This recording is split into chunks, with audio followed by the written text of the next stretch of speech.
Hi everyone, I'm attorney Aiden Durham with 180 Law Co. in Colorado. You are watching All Up in Your Business. There are some big, exciting changes coming to the USPTO, the United States Patent and Trademark Office, this year, 2025, particularly when it comes to trademarks and trademark applications. First of all, to the surprise of pretty much nobody, the fees are changing. It's going to get a little bit more expensive to file a trademark application. The kind of minimum filing fee that you might expect to encounter with the trademark application used to be $250.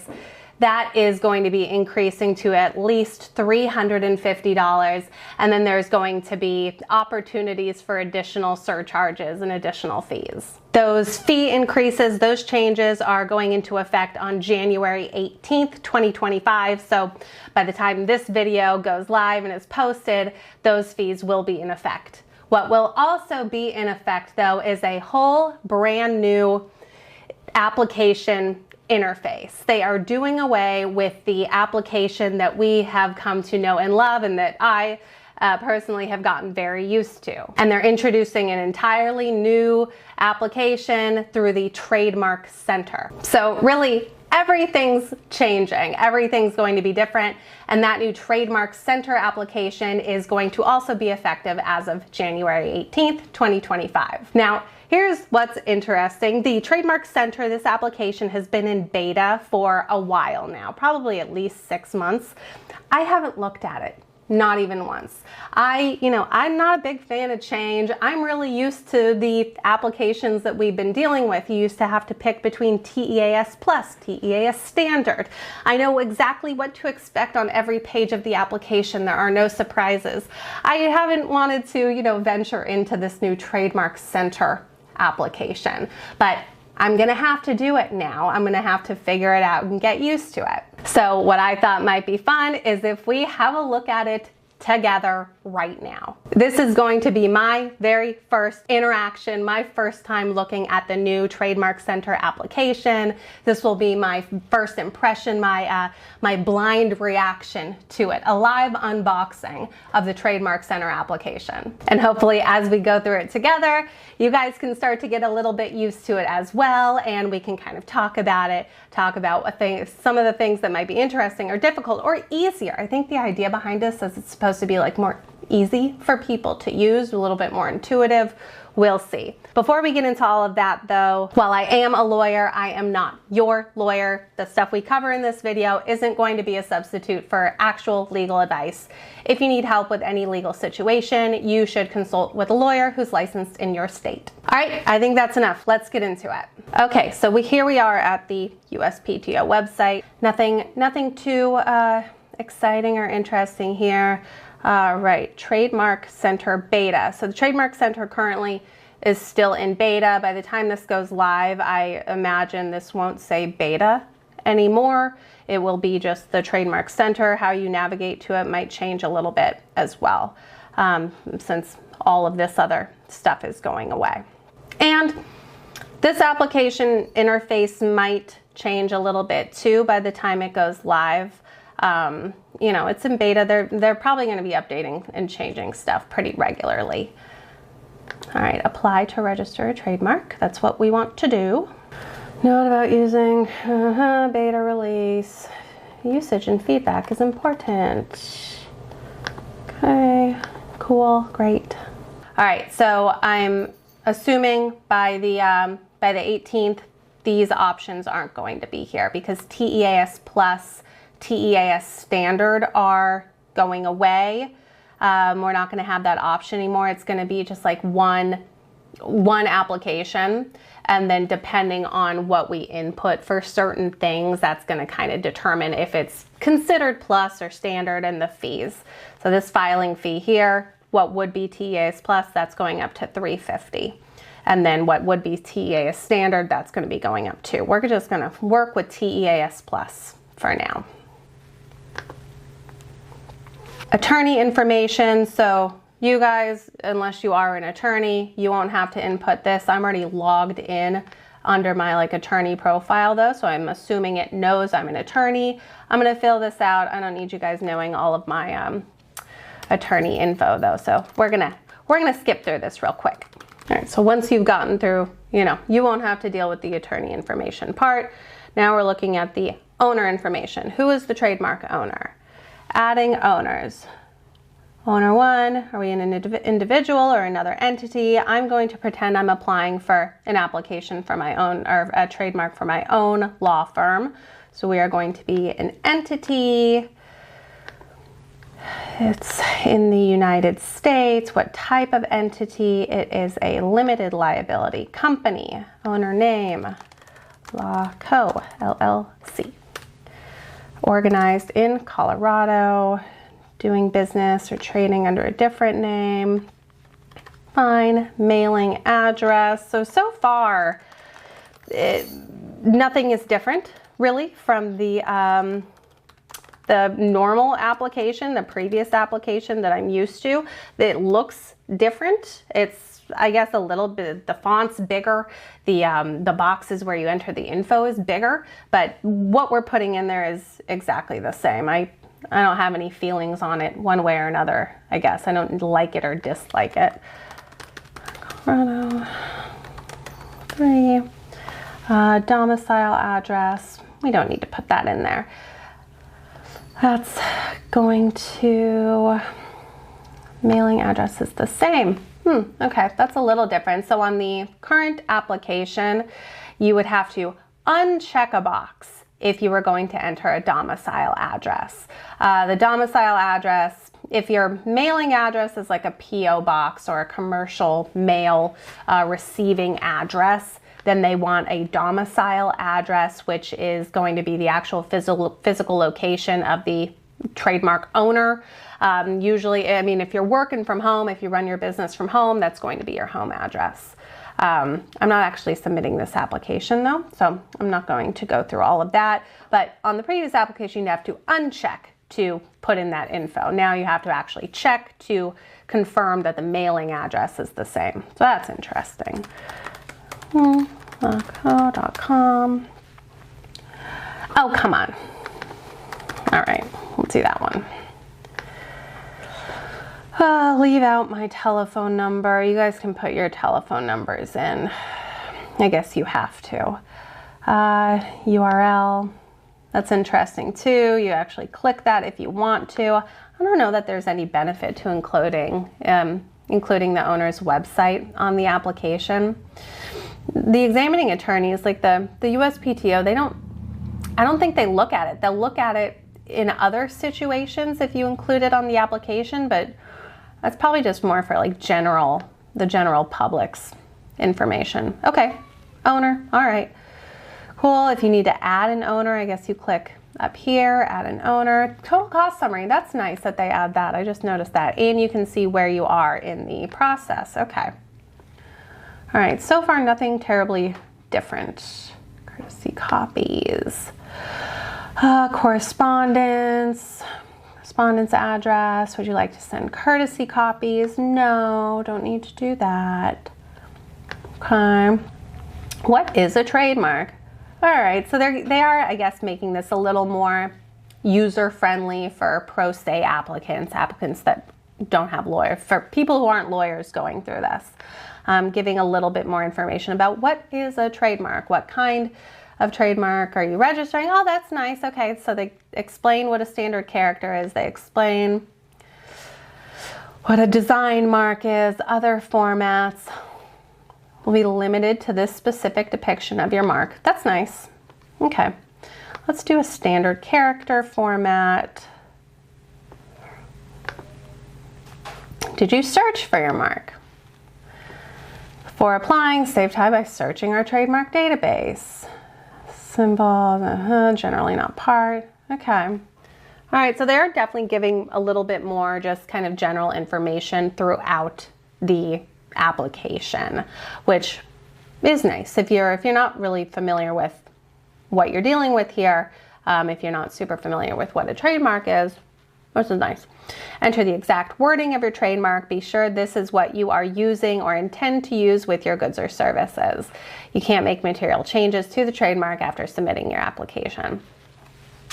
I like that. Okay. 180 Law Co. do that. You can use any standard characters. What's a material change? A lot of this is what I explain to my clients and what I teach in my online course, Brandish. So if you aren't already signed up for it, if you haven't heard of it before, Brandish is my online course where I teach you how to DIY your trademark application, how to conduct a clearance search, how to prepare and submit the application, how to address things that come up after the application is submitted. And a lot of the information that I go into detail about in the course is touched on here. Like, what is a trademark? Make sure you search for it.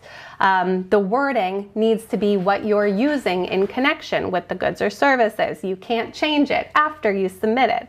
So that's gonna make it a little easier. Speaking of Brandish, it covers the process with the current, what will be the old application.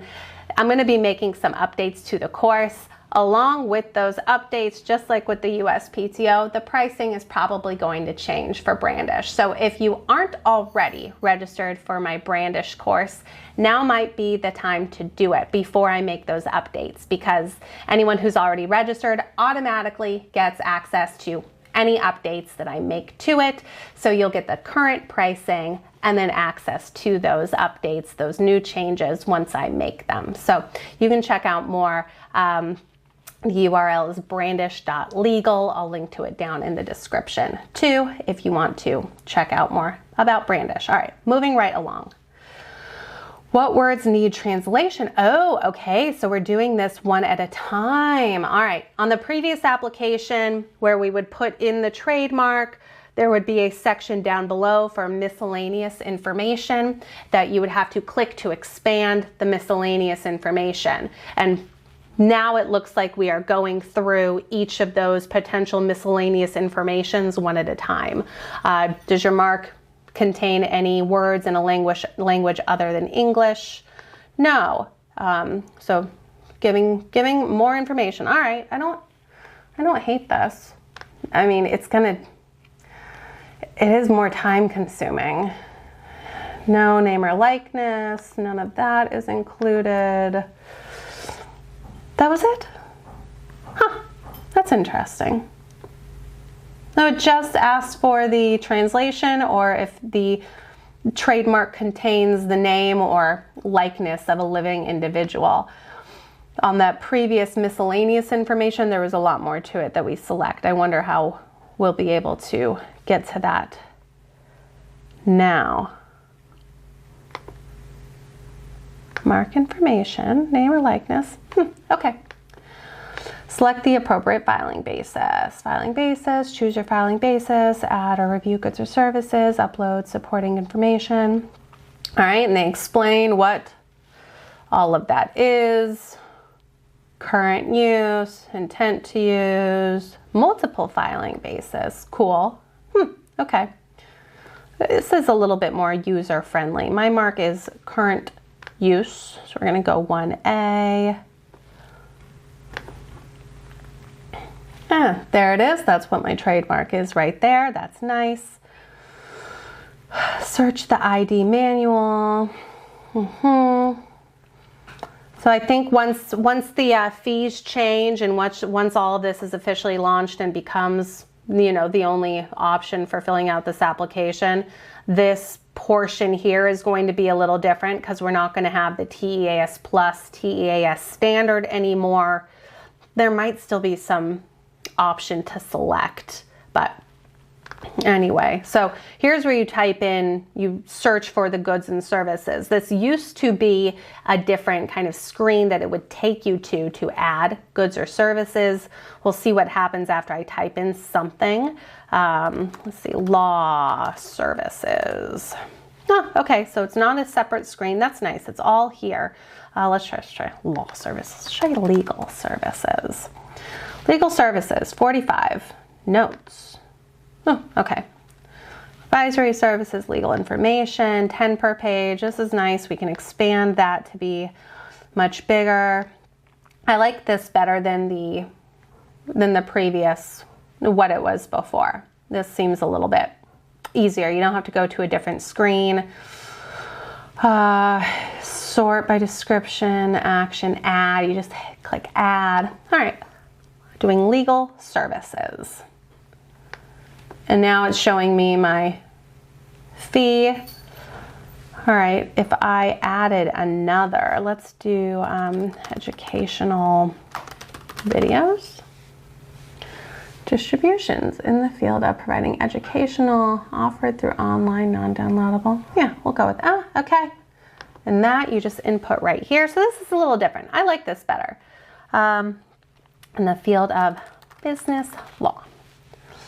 And add, and it's going to go to 500. Cool. Okay, so you can see an active, a current running total of what your filing fees are going to be, rather than just seeing it at the end. Surprise, here's what it's going to cost. Cool, and you get to see exactly, here's the classes, all right?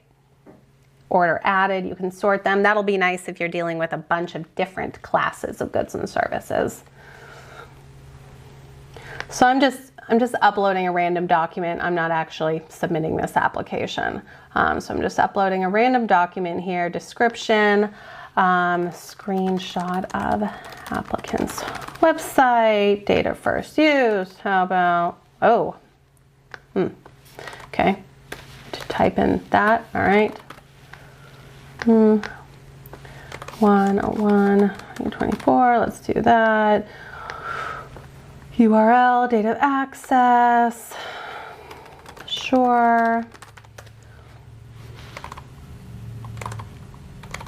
Well, okay, it's nice, you can, so this, that's interesting. So these you have to type in like just free form text. This is kind of auto formatted as a date, and you can select the date from the calendar there. It's weird, why would they do that? But what goods does this apply to? Okay, makes it a little easier. So if you're submitting multiple specimens for multiple goods and services, you can indicate specifically which one it's applying to here, which you could technically do previously on the old application. It was just much more confusing how you go about doing that. This is definitely a bit easier.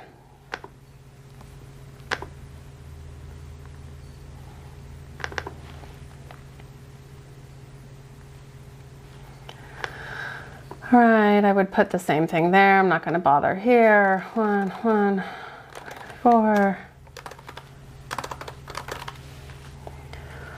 Services, save specimen. Cool. All right, continue. All right, so here's the additional information now. If you want to disclaim, but they don't give you, so on the previous application, you could kind of click what these things meant. If you don't know what it means to disclaim, there would be a, that would be a link. So you could, and there would be a pop-up explaining what disclaimer means and what these things mean. Okay, this is a little different. It's not better, not worse. And then review your information. That's kind of nice. You can add that in there. Okay, you can look at everything before you submit it. And it auto saves. I just noticed that. That part is nice. Auto saving drafts. I like that. There might still, if you wanted to save an application, you kind of would have to get through the whole process, finish the application, and then save a OBJ file, an object file, I think, if you wanted to then revisit it and like finish it. Looks like you don't have to do that anymore. Maybe there's still an option to do that, but it's auto saving drafts now, which I like that. I like that. You must complete all required fields. Detect any errors. I did that. What am I missing here? Okay, so I fixed what it needed me to fix. What's nice, if you need to make a change, if you need to change something, you can just hit edit and do it right here within this form, it looks like.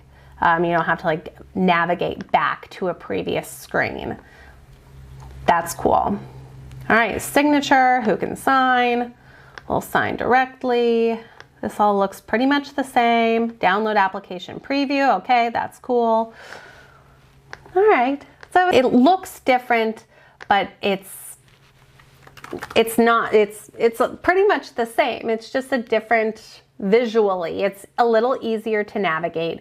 There's more explanation of what it is. It isn't quite as busy, the screen.